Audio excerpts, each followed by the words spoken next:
at a small business year-end checklist. The title of this course is called Tax Preparation and Year-End Assessment. And so this checklist gets us thinking about, okay, I have my financials, I have my business practices, I've got things gathered, I'm ready to do my taxes, or maybe I just did my taxes. Now, do I close the books and go on to next year? Or are there some things that I can do, pause and do before I roll right into the next year? The latter of the two things I said is advised. Small businesses benefit very much by taking a look at the year and using that information to help inform how we do things the upcoming years. So the first on our checklist is getting and keeping our financial books in order. So having some sort of organizational system, we looked at several. Spreadsheets is fine. Using a bookkeeper or not is fine. Having an accountant throughout the year or not is fine. But what is the system? Have a system. And we do suggest that people consider having a bookkeeper as well, whether it's someone that you pay to do the financial books, or it could be someone, maybe yourself, but someone on the team in the business who's dedicated to keep an eye and a regular pulse on the finances. We highly recommend a bookkeeper function to be in place, and that bookkeeping function involves some organizational system. As we do that, we want to, at the end of the year, determine, take a look at, so what is or was our financial position? The three standard types of financial statements include a balance sheet, income statement, which also is known as a profit and loss statement, and a cash flow statement. These are standard basic financial statements. A bookkeeper can help you prepare, an accountant can help you prepare. Small businesses that have accounting software programs, QuickBooks or any of the others on that list, it's very easy. We click a button, it prepares the statement. Where the responsibility is, of course, is on the data entry, because these programs use the information that we put in them to generate the statements. But if we're putting in information and we're doing so in an accurate and timely manner, it's amazing how quickly and accurately financial statements can be generated. These are the primary three standard financial statements. And then we use that information to plan for the coming year. We're going to spend a little more time here, I promise. And I'd like to point out that on YouTube, through the SBDC Facebook page, there are multiple financial videos, just like this one, that look at each one of those financial statements and talk about how those financial statements work together. So you might go out and take a look and go a little deeper. So planning for the coming year. Evaluating goal achievement. What do we mean by that? This is where businesses want to take a look and say, did we do what we set out to do? Did we do what we said we were going to do? If we had a goal, how did we measure up? Did we accomplish the goal? And if so, how so? How well so? What was our progress?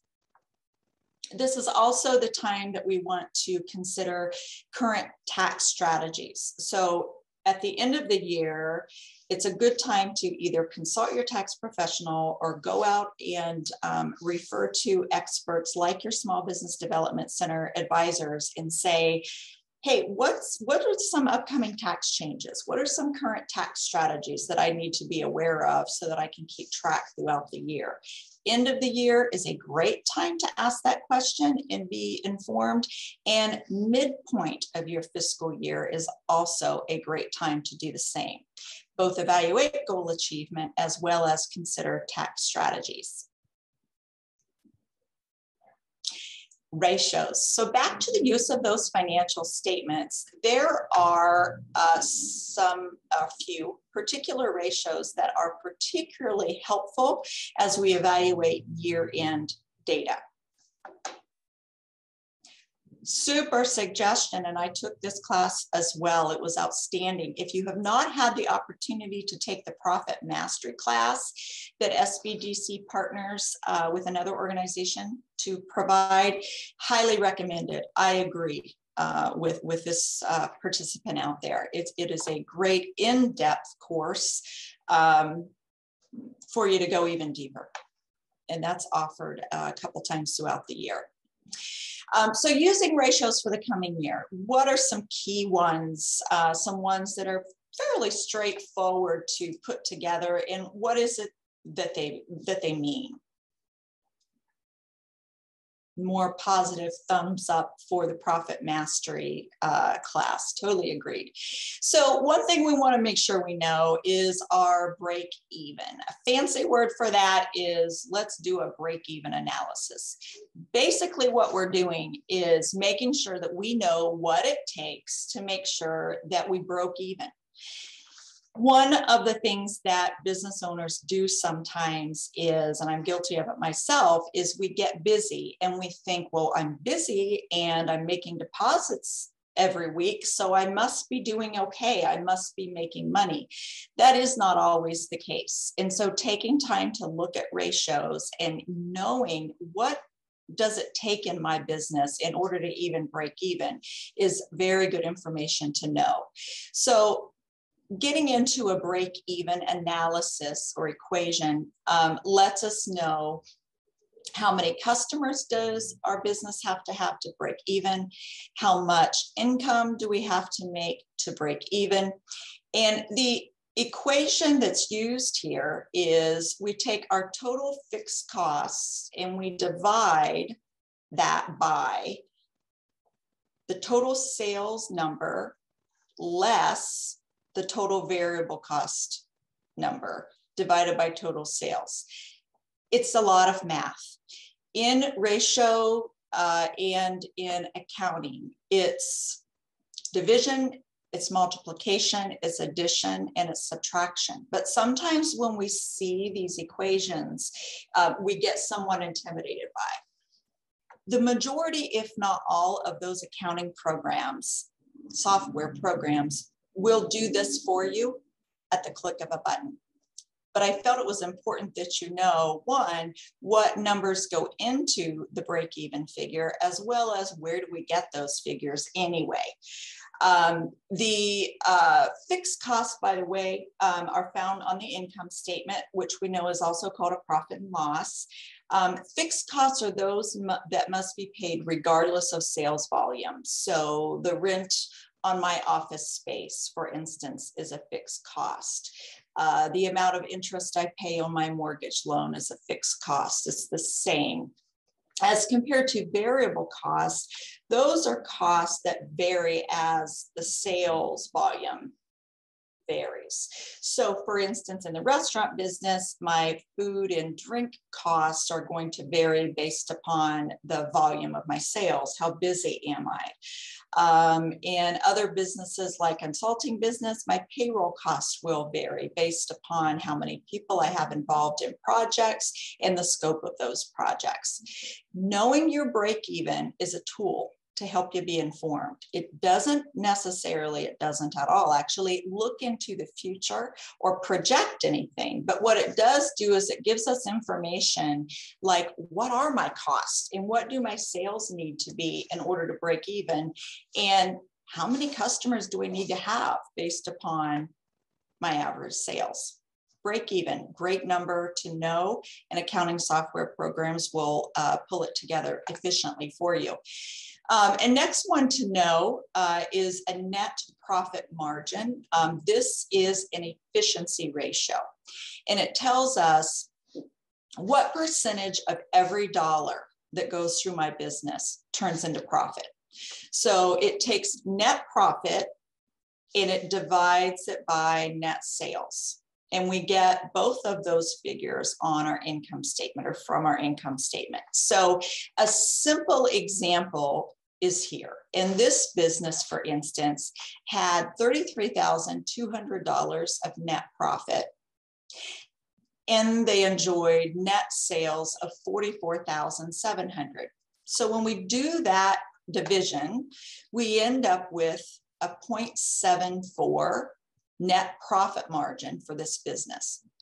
As we turn that into words, what does it mean? It tells the business owner that 74% of every dollar turns into profit.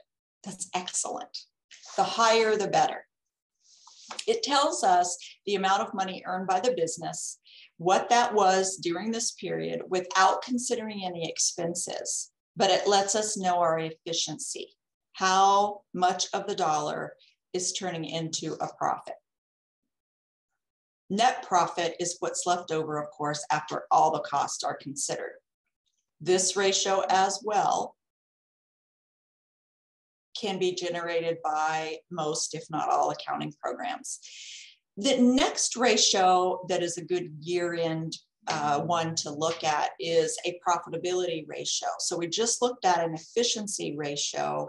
Now we're going to look at a return on equity, which is known as a profitability ratio.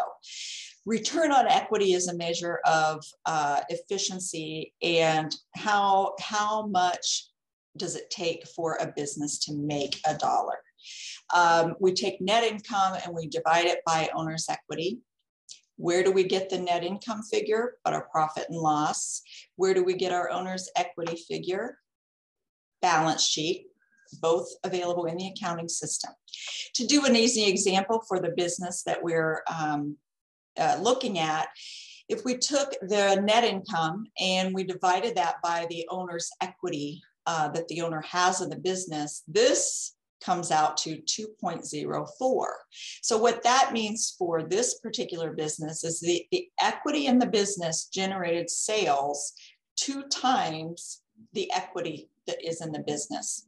We know if this number is high or low only by comparing it with other return on equity ratios among others in the same industry. So for the farming business, this may be a high or low number. For a restaurant business, it may be a low or high number. We have to look within our industry to get a good, accurate comparison of what it actually means.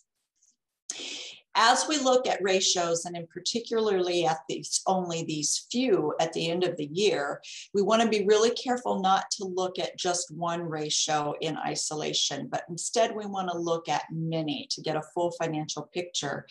And it's not so much the numbers that's giving us the information, but it's the trend as we compare our numbers to previous years that gives us the best information to work with.